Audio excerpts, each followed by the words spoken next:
Hey, what's good? You can call me Space-Time Stevie. Now, I picked up an access course to science and engineering because I wanted to be a theoretical physicist, a cosmologist, an astronomer, all of these sorts of things. I'm very interested in science, but never followed or pursued that career path. However, I turned around at one point and said, you know what, that's what I'm going to do. So, now that I'm learning all these things, I want to give them away for free, all of this knowledge to YouTube, in the hopes that it might make the world a better place or it might help you to study. Now, over the weekend, I watched a video on special relativity, and it became abundantly clear to me that we can picture four-dimensional hypersphere, four-dimensional space, if you will. And it's really quite easy, except you have to go over it at least 10 times and work it out yourself. It's not something that can be explained, although the knowledge can be passed to you, but you have to sift through it. So here's what I've got for you. It's kind of like an omnilateral relativity. It's a second curvature within space-time that's occurring at the same time as the initial curvature of that gravity has been doing to space-time. If we take into consideration a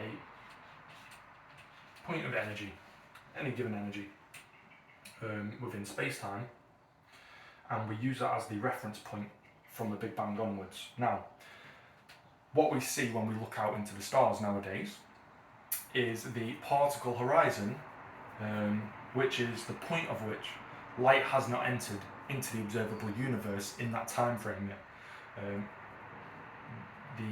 It is something like 14 billion light years across, I believe, something like that. It's so far away that we can see into the past, but we can't see anything beyond that point because of how far away it is, and time hasn't allowed light to pass that horizon yet. There is also something called a Hubble sphere. Now, a Hubble sphere is what happens when spatial expansion reaches superluminal speeds, the speed of light or above. We look out into the cosmos and we see that at some points of space is actually expanding faster than light. This is amazing when you think about it, because the theories say that nothing can travel faster than the speed of light unless it gains an infinite mass, and if something had an infinite mass, well then, good lord, it'd be hard to get out of bed, wouldn't it? But saying that, any point of reference, given enough time, the Hubble sphere shrinks over time. It gets smaller, and that's because the spatial expansion from a point of reference doesn't expand at the speed of light at the start of the Big Bang, however long you want to call it. So we're going to denote this spatial expansion with a downward inward velocity curvature. A downward inward curvature, and we'll just give it a velocity magnitude. So over time,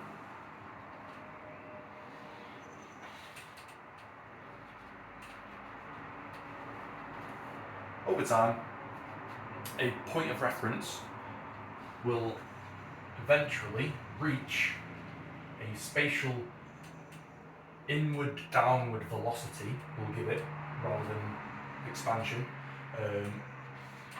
Will reach a point of superluminal speeds, c. That's a given. The Hubble sphere gets smaller over time.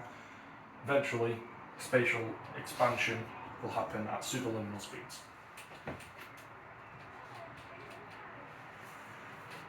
If we take into consideration 3 points of reference from now, one of which we'll save for later, we'll call them A, B and D. We won't call the third one C because we're using C as the speed of light, otherwise things will get really complicated, so we'll just say A, B and D. D we'll save for later. So we've got point of reference A. That point of reference has its own Hubble sphere, the point at which space is expanding at the speed of light. That's going to get smaller eventually. Point of A will come into contact with the Hubble sphere, but it's also got its own particle horizon, the point at which light has not yet travelled across. And we'll also take into consideration a galaxy, a frame of reference B, which with the Big Bang, it is moving in the opposite direction to A, an outward direction, sorry, we'll call it, at the speed of light. See, nothing complicated, nothing too heavy. Over time, what will happen is this Hubble sphere, in reference to A, will get smaller as the downward inward velocity of point A grows. Now it's at c over 2 rather than, let's just call the downward inward velocity c over 3. We'll put it in 3 steps to make things easier. Then we'll put it c over 2. But B has crossed the particle horizon. It still carries its velocity of c in the outward direction. Still going that way, nothing wrong with that. However, now that it's crossed the particle horizon, it now also carries a downward inward velocity. And as we're doing it in 3 steps, it now carries c over 3. Still, nothing too complicated. All I'm saying is that the frame of reference, due to the Hubble sphere, is travelling in an inward-downward direction, and once something crosses this particle horizon, it then carries the same magnitude, velocity, and direction. The same direction, and over time, the magnitude and velocity will increase. We get to 3, and A, the Hubble sphere has come into contact with A. So therefore its downward velocity has become c. Its downward inward velocity has become c. And B is catching up. It is still heading in the outward direction, but its downward and inward velocity is now c over 2. Let's go to 4, nice and simple, basic math. Eventually, the downward inward velocity of A will be c plus, superluminal, it'll be beyond, but for B, it'll carry 2 velocities of c, one going in the same inward-downward direction as A, but one going in the opposite direction as well. It's got 2 velocities. Now, this is the interesting part. What happens when we consider D? Now we'll give D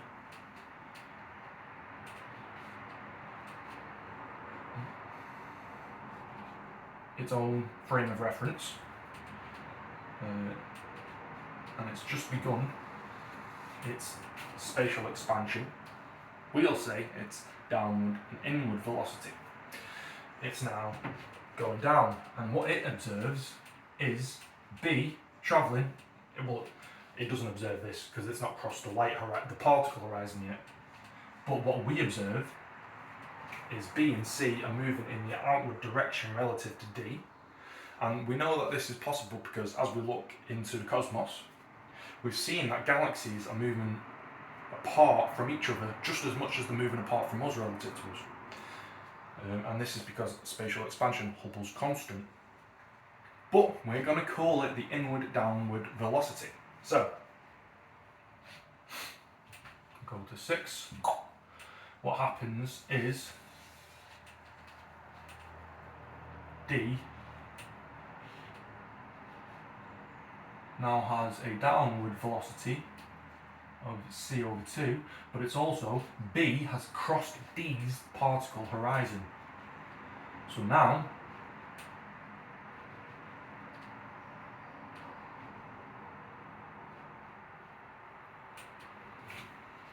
B has a downward velocity of c over 3, but it also has still got its opposite directional value of c. It's moving in that direction. Is your brain hurting yet? I hope not. We're getting there.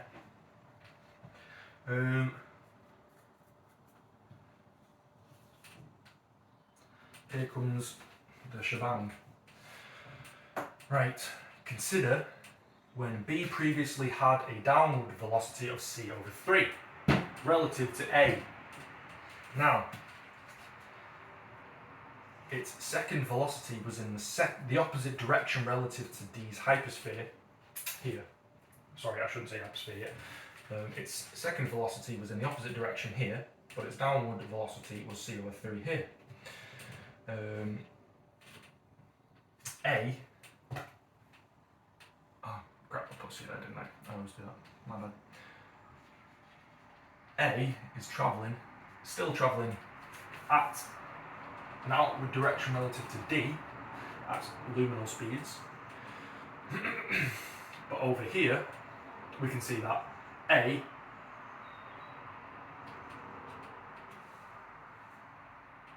and B, relative to D, B and A share a different space during the same time. That relative to A and B and A would share. This is a spatial dilation within the time space of a specific hypersphere. Now, you'll have to go over that yourself, because this isn't something that you can just look at and being taught. It's something that you actually have to figure out. If you come away from this video thinking, what on earth was that? That was a waste of my time. It's because you haven't figured it out for yourself. All I've done is put the points across. Once you get to that point, point 6, you have to be able to figure out point 1s through to 6 and see that there's a relative relationship there. There's a second curvature. Because once energy, or space-time, of a different frame of reference has crossed over the particle horizon, it is allowed to experience a separate timeline relative to its own point of reference. So this is a different time space. A relative to A and relative to D, B has a different time space. It's got the same space-time, but it's got a different time space because it's shared a relativity with D. It doesn't share a relativity with A in this circumstance. It has a different frame, and it's a multi-dimensional frame of reference, but the fourth dimension isn't something that you can be taught, it's something you've got to learn for yourself.